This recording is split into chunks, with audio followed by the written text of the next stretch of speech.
Hello and welcome to the Art of Product podcast. My name is Ben Orenstein and I'm here today with my co-host, Derek Reimer. Hey, dude. Hey, man. How's it going? It's going well. Happy Friday. Yeah, happy Friday to you. So there's some new stuff out. Some new things have happened. Yeah. So last week I forced you to commit to releasing a video for your Refactoring Rails course, right? Well, I feel like I opted into committing to releasing a video. You did. Yeah, it wasn't totally compulsory. But yes, I did. I did commit to that and I did do it. Sent out the first video Wednesday, I think. I think people started getting it Thursday morning due to the sending delay. I recorded and released a video on the benefits of following REST in Rails applications. So I created a Rails app, a really simple one, that had some non-RESTful routes in it, and recorded a video of me recommending people use REST and then actually refactoring it live and talking about why this is worthwhile and the benefits that we gained by doing that. I got the email since I'm on your list, and the little preview email of like, hey, don't share this around too wide, but let me know what you think. And I did watch it, and I thought it was pretty good. Oh, thanks. The feedback has been really good so far. And that was like very much intentionally a rough draft. Like I didn't go crazy with editing or even like worrying about sound quality too much. I just used like a headset mic. It took about like a day and a half to prep the code and like get the rough idea of what I wanted to do. But then I kind of just did it in one take actually. That recording that went out was all just one thing. Yeah, I saw a few points in there where you were like, type the wrong command and whoops, I always make that mistake, right? And correct yourself, but it wasn't distracting, I don't think. I mean, even if that made it into a final edit. Yeah, it's interesting. I described it that way to people saying, hey, this is a rough draft and, it's not perfect. And like I even called out the audio quality in particular. And people were like, yeah, I thought it was fine. Audio didn't bother me. I thought the mistakes were fine. I like seeing people actually screw up. It makes it feel more real. I think actually like a little bit of that rawness, I think, is going to make it into the final version. Like people mentioned they really liked like the live voiceover. Something I've done in the past with other videos is to record the screen movements and then write a script after the fact and then speak the script over the movements, which gives you a very polished final version, but it does kind of... I watched a video I had made before where I had done that, and it does feel very different. It feels honestly more boring. You kind of lose that like interesting live coding element. Right. I think people like that. Yeah. And I don't think it detracts enough from the overall deliverable for people to feel like it's like less valuable to them because it has that rawness factor. If anything, it benefits it, I think. So yeah, I kind of agree. And so I think I'm going to keep that keep that live commentary. And I did some edits on the thing I sent out. Like I removed a lot of ums and like just a handful of typos. Like if I wasn't talking while I was typing and I typed some stuff, I could just cut that right out and just like it looks like I'm just typing pretty flawlessly. Yeah, were your keystrokes sped up at all, or was that your normal typing speed? That's my normal typing speed.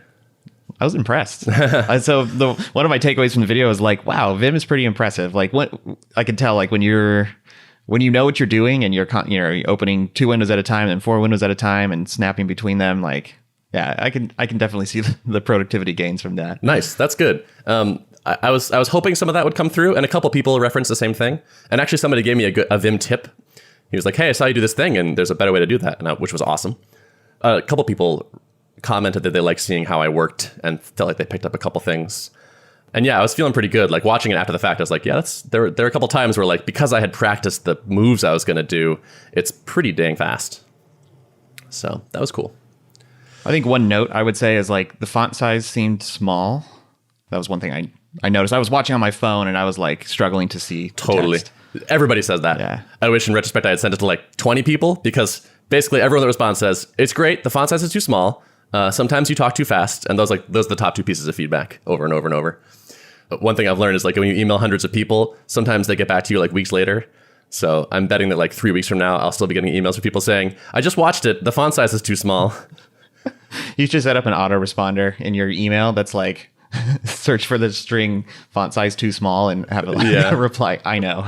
Yeah. I don't know. Can you replace a YouTube video in place? Like, can I keep that URL working and then just upload a new one? I'm My not guess sure. would be no. I doubt it. Maybe you can.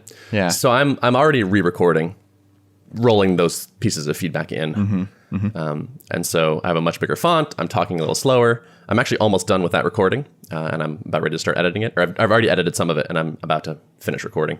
Cool. How much time total did it take you to produce that? Roughly. So it was about a day and a half of prep, maybe almost 2 days of like getting the code ready and figuring out where I wanted to what refactorings I was going to do and practicing a little bit. And then it was only like I said, it was one take. So I threw away a couple takes. I had a couple false starts, but then once I did it, it was like just like 15 minutes of actually talking and typing. So like half a day on the recording. So about 2 days total. And like for this product overall, what's your goal on like number of modules you want to release with? Like, does that kind of give you a sense based on how much time it took you to do this and how many modules you want to have? Like roughly how long it'll take you to get it shipped? Yeah, I've started thinking about that. I don't quite have an answer, but I think I know what the rough format of the course is going to be based on the experience of this video and the response to it. I can't remember if I've pitched this to you or not, but I think what I'm going to do is, because it's a course on refactoring, I think what I want to do is pick each major part of the Rails stack, like models, views, controllers, routes, and say, here are a handful of smells you're likely to find in a mature Rails app. And here is me refactoring them to something better, and here's why that was worth doing. Each video becomes kind of a nice standalone, discrete thing, and I think I can develop a list of those things pretty easily and quickly. So I don't know. I'm imagining maybe a dozen, but it kind of depends. Like I'm going to start writing up a list today, actually, after I finish editing this video, and say, okay, what do I know right now I want to include? Yeah. No, that sounds totally reasonable to me. I'm assuming there's going to be supplemental like source code shipped with each demonstration. Yeah, I think so. Somebody asked me for that and said, hey, I'd even pay more for that if that were like a premium add-on. Yeah. Which isn't a bad idea. Yeah. Like if I'm working from code and I have the Git commits and such, I think that's a nice resource to show people. I do too, because I think one aspect as I was watching the video, it was clearly like focused on the actual refactoring work and not kind of like the surrounding code on it, which I think was appropriate for that video. But for example, I was thinking someone may look at that and desire to be able to do the same type of flow that you did, where they keep running their tests and see it fail in different ways as they refactor. But I don't know if people are going to necessarily have the right tests in place to be able to do that. So it would probably be at least helpful for them to be able to see the test suite and know like, how were the tests crafted in this case so that I can make sure I can refactor smoothly, and maybe that's a module in and of itself, like testing in a refactoring friendly way, right? Yeah, testing is definitely going to be a big part of the course. A lot of people called out, they really liked seeing that I was actually doing refactorings with the tests along the way. I haven't seen a Ruby product that does that.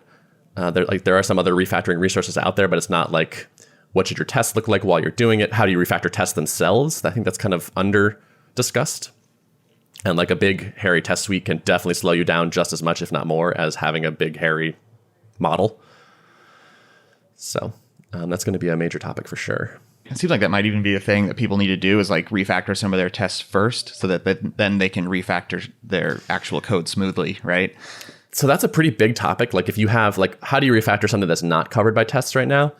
You can write a whole book on that, and Michael Feathers did. Oh, okay. Yeah. Called Working Effectively with Legacy Code, which is like a really good read on the topic.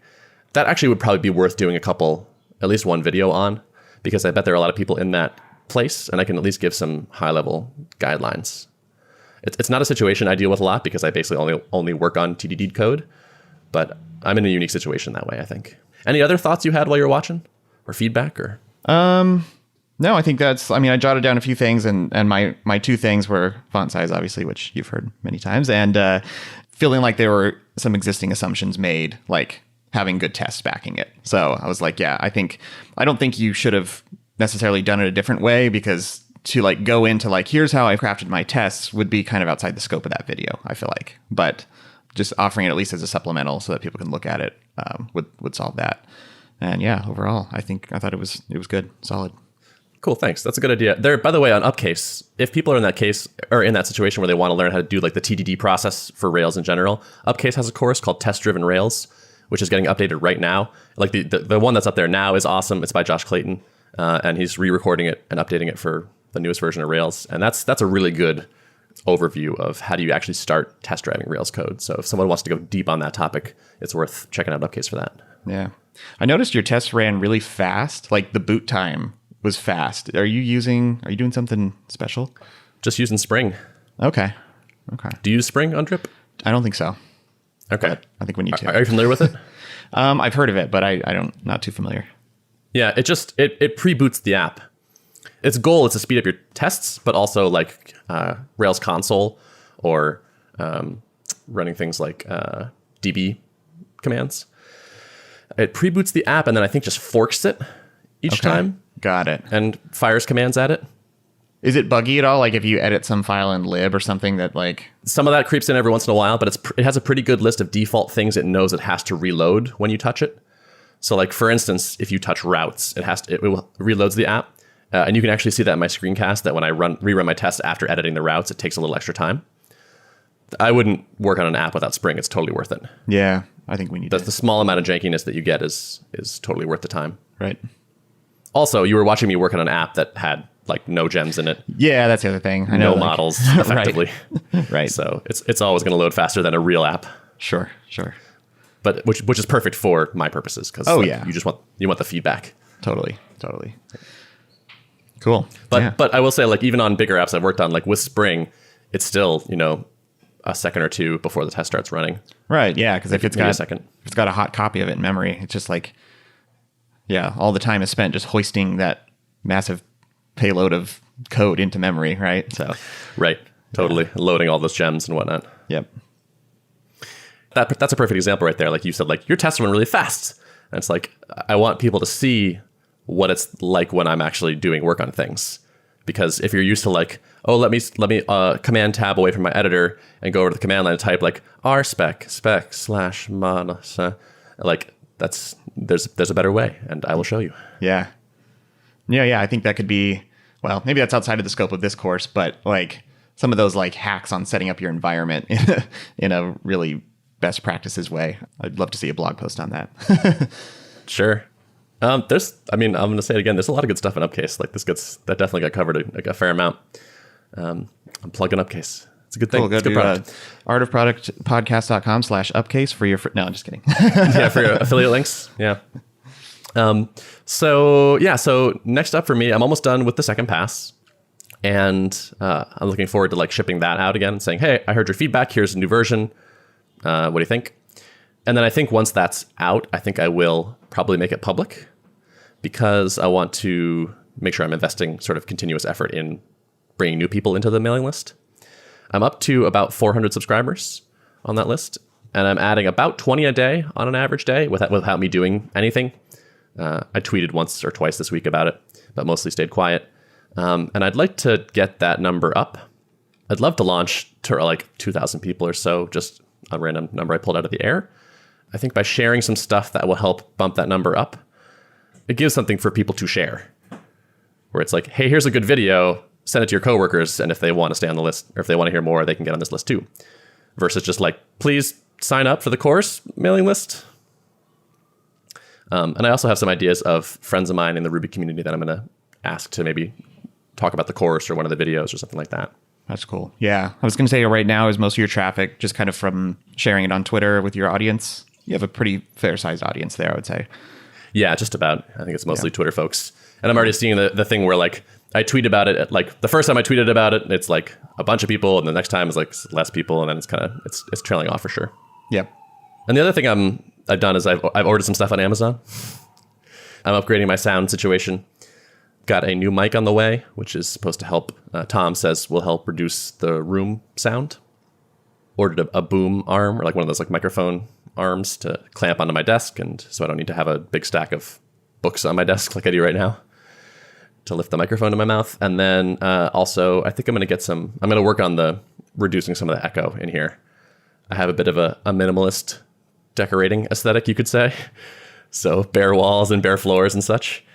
So I'm going to order some panels, I think, and buy a rug and maybe hang some curtains and such.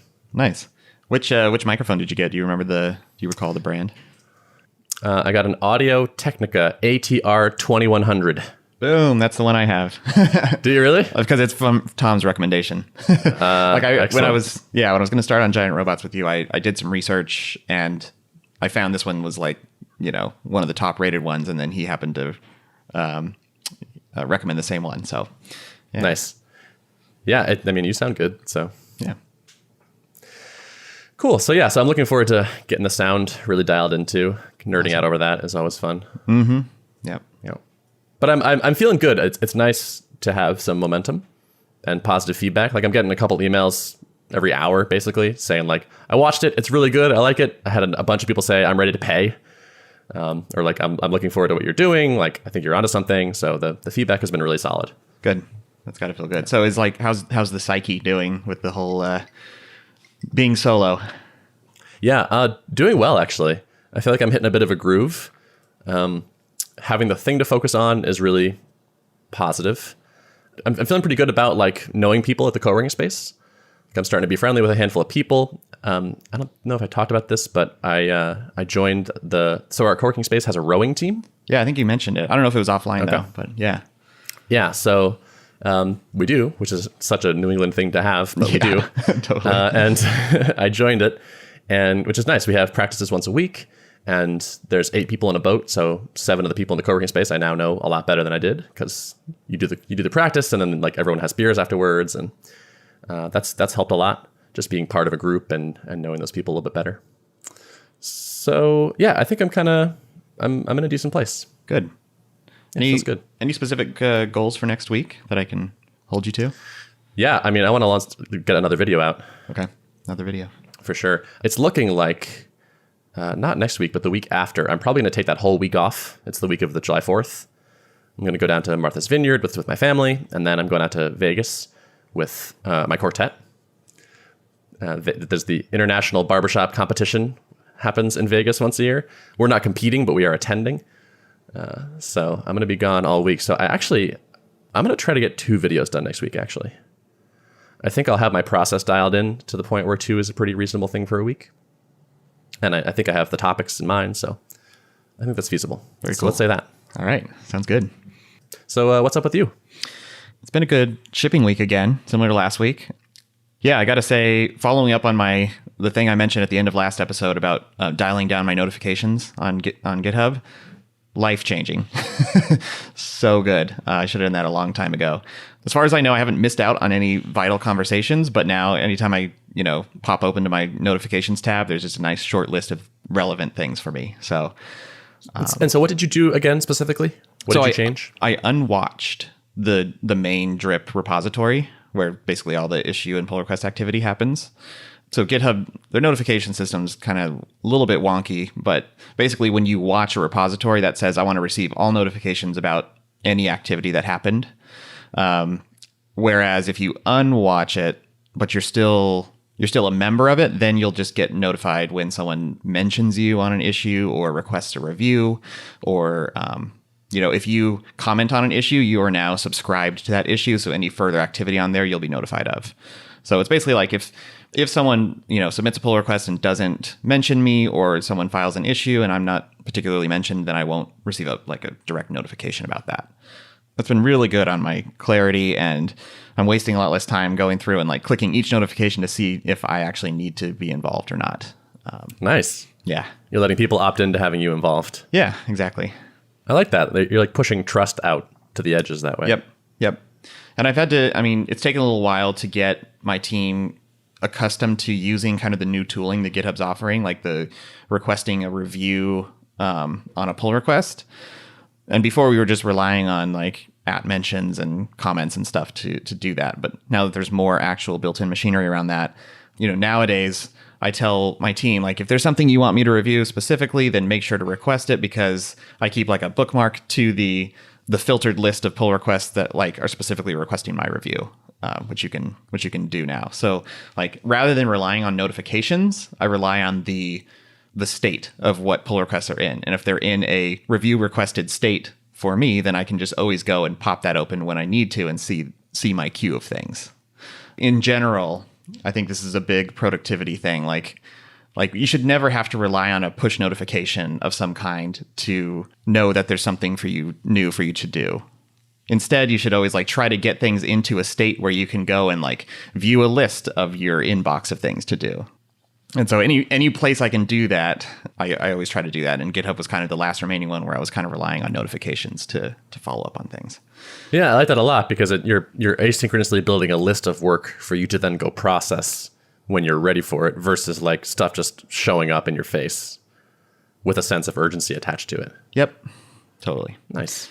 That sounds awesome. That's been good. Yeah, and we shipped another big thing this week. So I mentioned we shipped shareable workflows last week that someone can click a share button and they get a link similar to a Dropbox share link, but it's a link to a workflow in their account. And then anyone who has that share link can click an install button and it copies the workflow into their own account. So this is really big. Marketers who want to tweet about different workflows they've built or even include it in a course content where there's potentially behind a paywall so they can essentially sell the workflows they've built. It's a major feature that allows people to do that.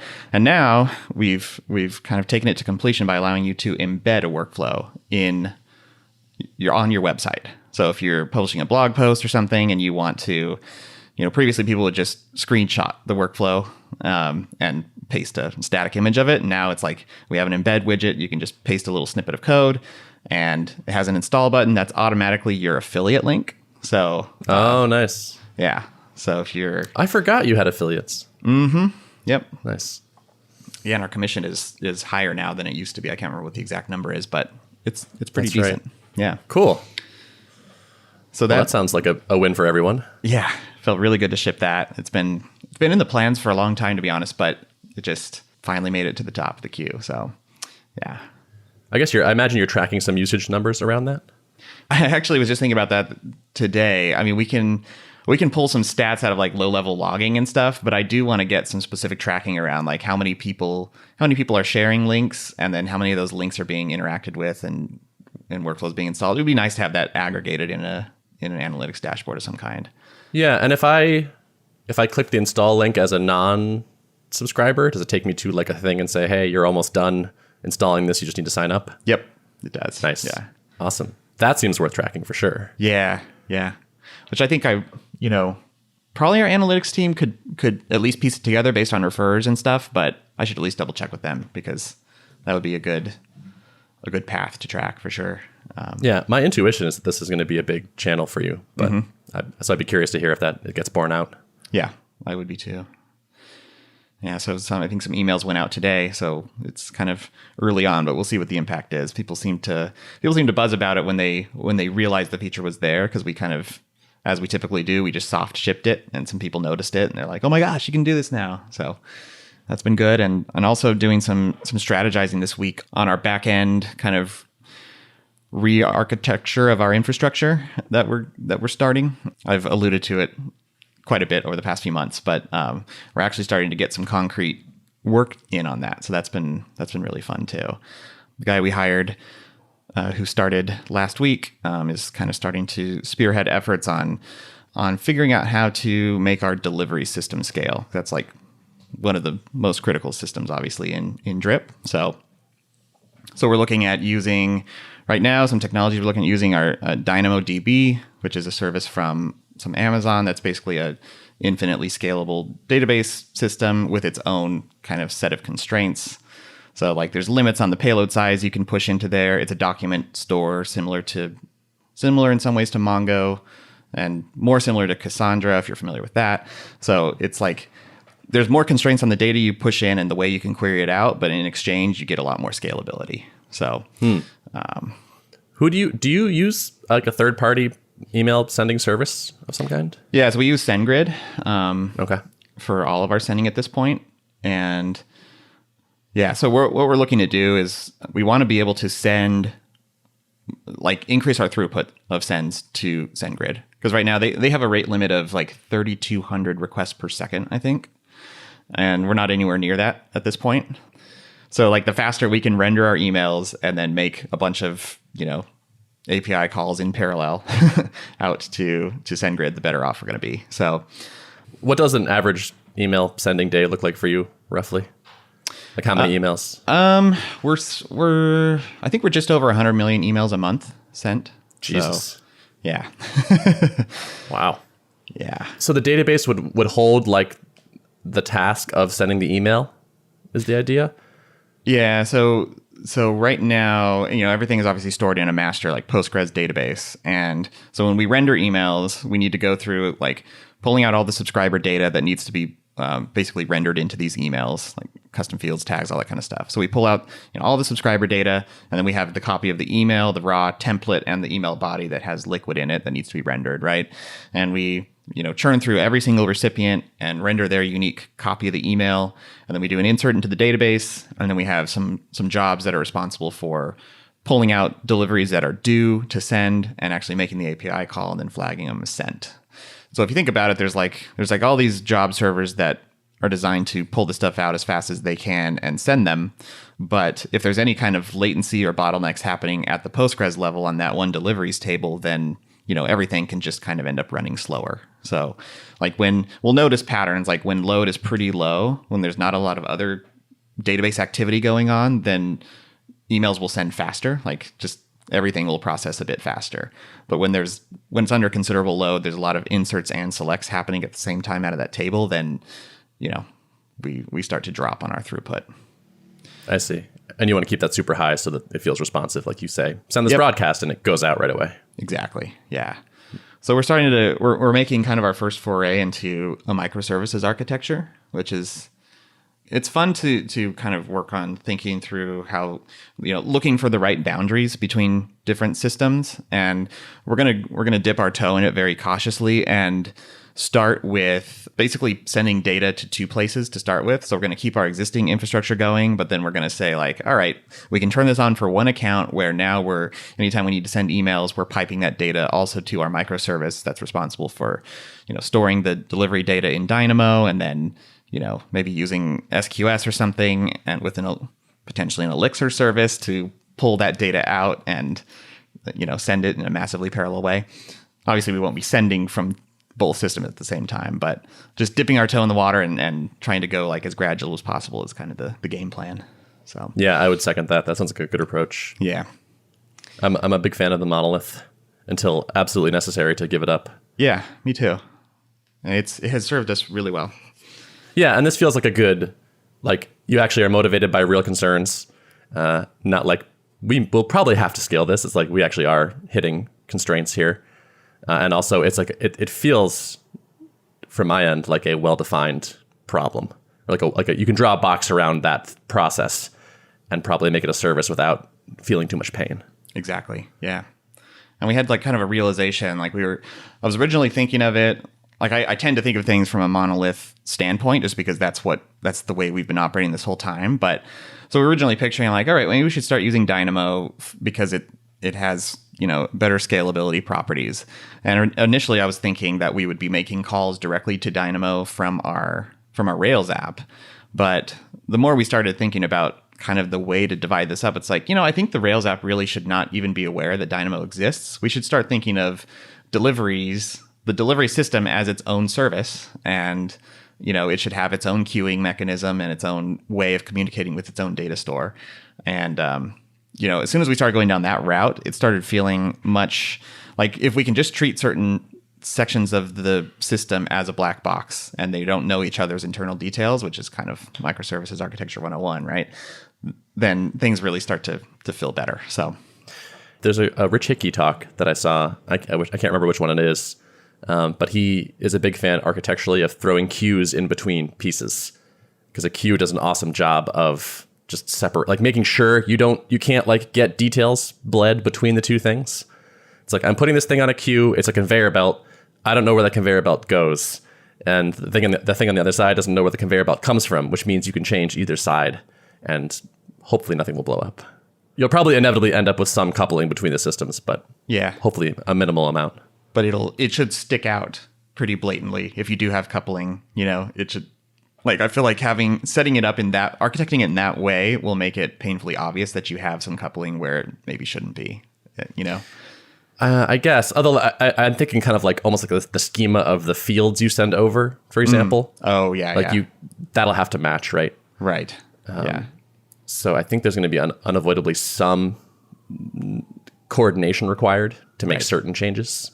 But they'll easily have their own contracts, so if we abide by the public APIs of the services that, if we know this service that we're building is expecting data in this way, that's the public contract that we can document for ourselves, right? So are you picturing the Rails app directly making HTTP requests to the new system? I think so. Like we're going to look at some tooling that's available from Amazon. Like there's a product called API Gateway, which is kind of designed to be the first line of defense as opposed to like setting up Nginx boxes to take in requests. And then that can communicate with a load balancer, and then that load balancer can communicate with some web front ends we have, whether it's in an Elixir or Rails apps or Node or whatever we want to do. So I think that's how it's gonna. how it's gonna play out. In some cases, the API gateway may just stuff payloads into SQS, and then we may have our daemons pulling things off of SQS and performing work. Like that may be the way we set it up too. Mm-hmm. Sounds good. Yeah.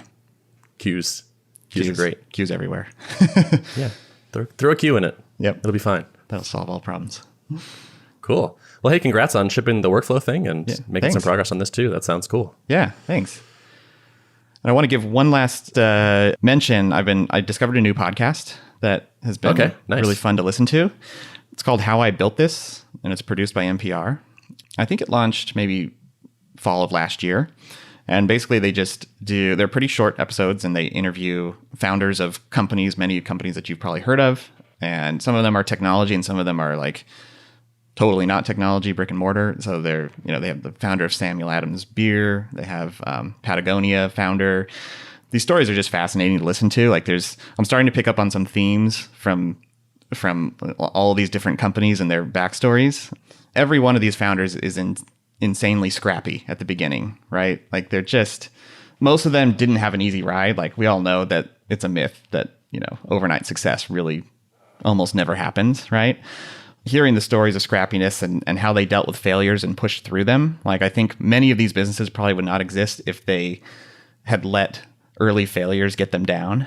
So that's been interesting. And they all do things that don't scale, right? And that's kind of become a meme, a mantra among like small founders is like doing things that don't scale early on. But like even like we heard the story of Tom's shoes on this podcast, and like they were literally manufacturing all their shoes out of like a small production facility in Nicaragua or something like that. And like they started getting orders, things started taking off, and he was literally like flying back and forth and checking lots of like cargo luggage on his non-commercial flights back and forth to bring shoes into the US, right? So it's like, nice. Yeah, I listened to a few of those. I really enjoyed the Spanx episode. Have you heard that one? Yeah. That was a classic. Like it's the same thing. Like she asked like 10 different like textile manufacturers to make this thing, and none of them would do it. And finally, like, she got like this like lucky break. But you're right. That theme is totally there. It's like all of them almost died and faced like serious struggles early on. It seems like the podcast is not designed to be like how to do what these people did. I feel like there's plenty of cautionary tales in there, and there's plenty, like I hear people's story and they're like, some people have said, yeah, I decided not to tell anyone about my idea and I worked on it just kind of in isolation for a long time. And that was like part of their story, and it's not necessarily a best practice or something you should emulate, but I feel like there's things to learn from all of these stories. And if you're listening to this podcast, you're probably in the market for some founding stories. So cool. Yeah. That's a good recommendation. I second it. Well, hey, it's good talking to you as always. You too, man. Today's show was produced and edited by Podcast Motor. If you'd like to access the show notes for this episode, you can go to artofproductpodcast.com. Thanks for listening.